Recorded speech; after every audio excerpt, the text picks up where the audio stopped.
And this week, our top focus remains Japan, as rescuers in Western Japan have been scrambling to search for survivors believed to be still trapped under collapsed buildings, as freezing temperatures and heavy rain are expected to strike the same area which was devastated by a powerful earthquake on New Year's Day.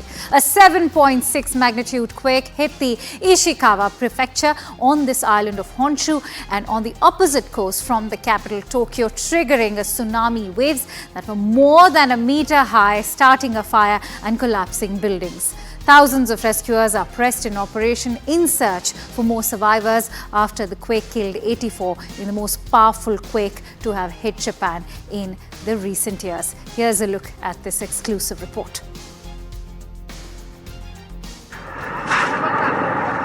In the Japanese city of Wajima, rescuers race against time to retrieve those still trapped under rubble after a New Year's Day earthquake.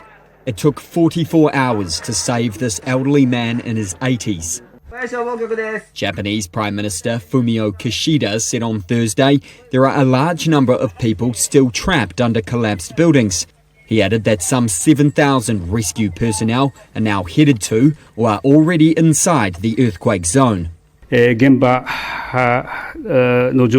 The situation in the affected area is very challenging, but from the perspective of saving lives, we are making all efforts to rescue and to provide life-saving aid to as many people as possible before the crucial 72-hour period following the disaster elapses this evening.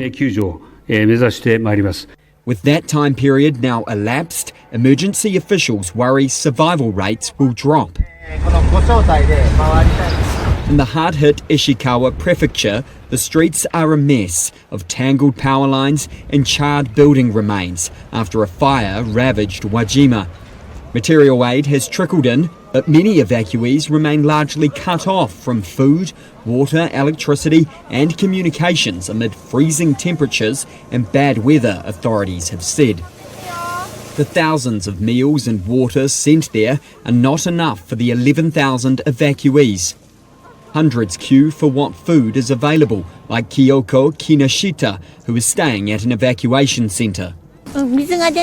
There's no running water, not for the toilet, and we can't wash our hands.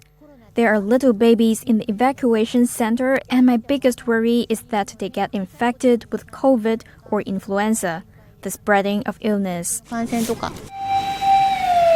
The extent of the damage from the earthquake and the tsunami it triggered remains unclear. 30 villages remain inaccessible. Some aid has been delivered via sea instead of land, as officials say many roads are blocked. However, larger ships have been unable to dock in some bays of the Noto Peninsula because the seabed has buckled from the earthquake, Ishikawa's governor said on Thursday.